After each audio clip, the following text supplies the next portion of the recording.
Hey. Hey. What's up, Mitchell? We're Just a little in the early. nick of time. We're a little early. Tasha's being mean. Because he has not learned his lesson. Last week when you were gone, he had a neighbor let him borrow a car, and Mitchell left it in the parking lot with the keys in it unlocked. And today he pulls up in his newly recovered car, and he's learned nothing. Nothing! The keys are in it. It's unlocked. Feel free to steal Mitchell's car again. Okay. Who's going to drive here to steal my car? I can see I can see Mark doing it just to prove a point. Well, And Mitchell's here's his argument. Well, I can see it from where I'm sitting. That's not going to stop someone from stealing it. well, what are they going to do? Like, okay, they get in, and then I'm going to well, what am I going to do? Yeah, you're going to watch them steal your car. You're just going to watch them do it. Yeah, I'm kind of the guy who And would you be stop like, because you won't be fast enough to get out there to actually be like, stop. are you saying I'm not quick? Yeah, I am. Hey, you're on the front page of the Voices part of the Argus today. Oh, my God. Poor Mark. Look at that. I know. Like, honestly, the last person who wants to be, On the paper, in the paper. on the front page of the paper. Look And at he's Mark. making a mean mugging, we're serious. We're finding a car. He meant business in that picture. Yeah, well. Well, he either meant business or he's like, oh, we're doing this. Since this picture's from Facebook, did they have to ask your permission or did they just take it? They took it. They just took it?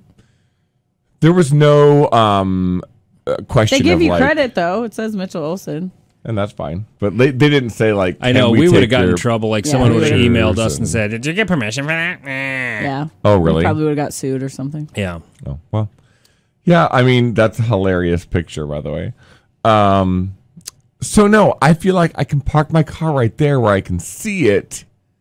And then if something happens, I would chase it down, you know? Yeah. So are the keys in it right now? Oh, yeah, in the ignition. He's learned nothing. Well, I'm only here for an hour, you guys. Long enough for someone to steal it. Okay. And can you, from where you're sitting right now, can you actually see your car? No. But you can see it, and so No, can Tasha Andy. has her back I'm to back it. into the window. All right, Andy, you are I'm the only one who can see it. I'm on guard duty you for were your on car. guard. Yeah. So I'm sorry to put that pressure on you. Someone please.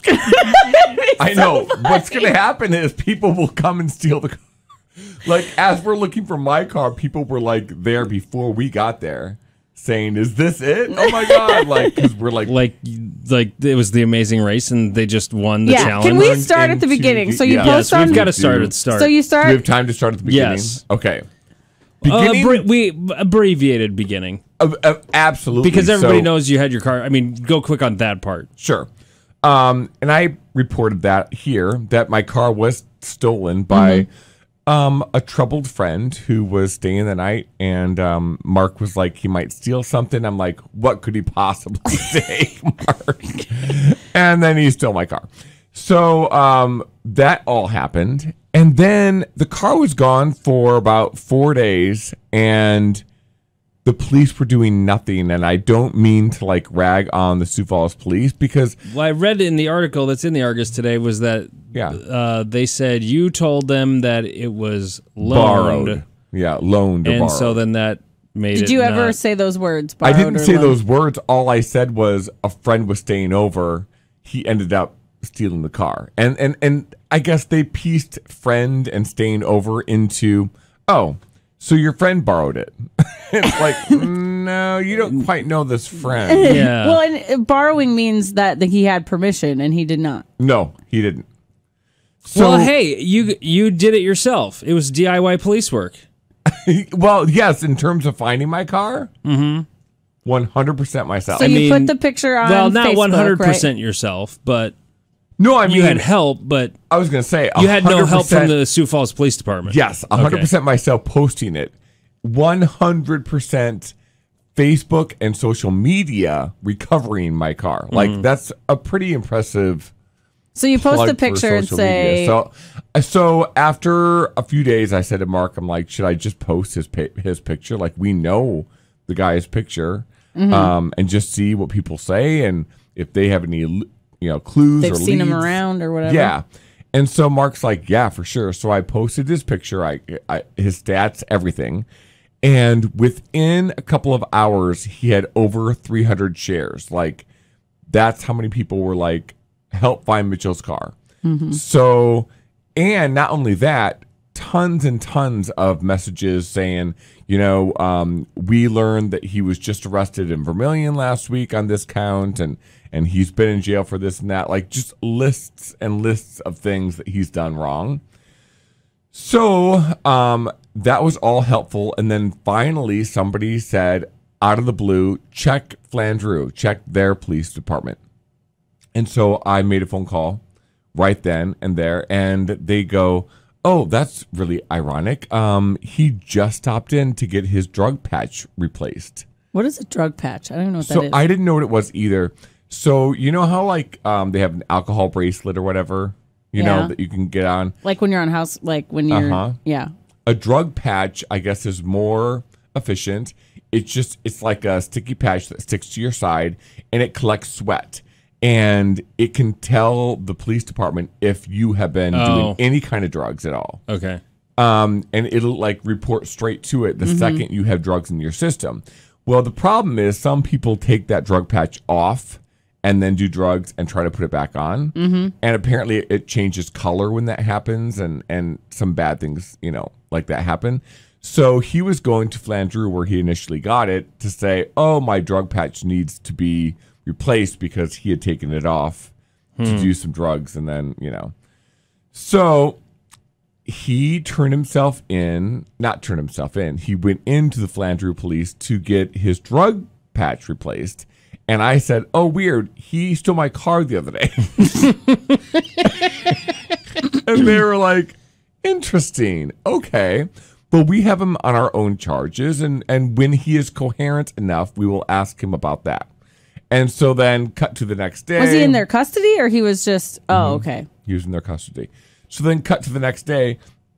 I call them. They go, oh, we had to send him to Madison because we don't have a jail here. So now he's in Madison. I call Madison, and they're like, yeah, we're a third party, and we don't want to question him because that would be weird. Because your car was reported stolen in Sioux Falls. And I'm like, just question him. Like, ask him where my car is. And Can you just hand him the phone? I'll ask him. Yeah, that's I was like, do I have to come down there and actually see the guy face to face? So then I call Sioux Falls, and they're like, well, that's being lazy. They should just ask him. And so, right. Which so, I would agree. Yeah, just ask him, where's my car? Right. Dude, where's my car? So then I knew a friend in the Madison area police department area, and he was like, yeah, I'll Madison go. Police Department area? Like, does this person work for the Madison Police Department? Yeah, he was an officer. Okay, that I just wanted to clarify. Yeah, he was an officer and went to school with Mark, and so I called him, and he's like, I'm on the way now. And then he called me after the interview, and he's like, okay, the guy's really embarrassed that he took your car. Here's where he went. He ended up kind of like he called a guy for some meth. Ugh. And then that guy took the car from there. Like, it's been through many hands. Mm-hmm. Then they went to a strip club, and that's why there's glitter all over your seats. I know, lots of glitter. And a stripper glitter. And then, so like Mark and I kind of went to each of these places trying to track down where the car could possibly be. Mm-hmm. And we couldn't find it. Well, it took us actually tracking down the guy who he was given the car to. And we found him on Facebook through my Facebook friends. And he wrote back and was like, oh, yeah, your car is parked at the School of Deaf. The keys are under the mat. And so we went there. We called the police, and they met us there. And why'd they leave it there of all places? Just cause?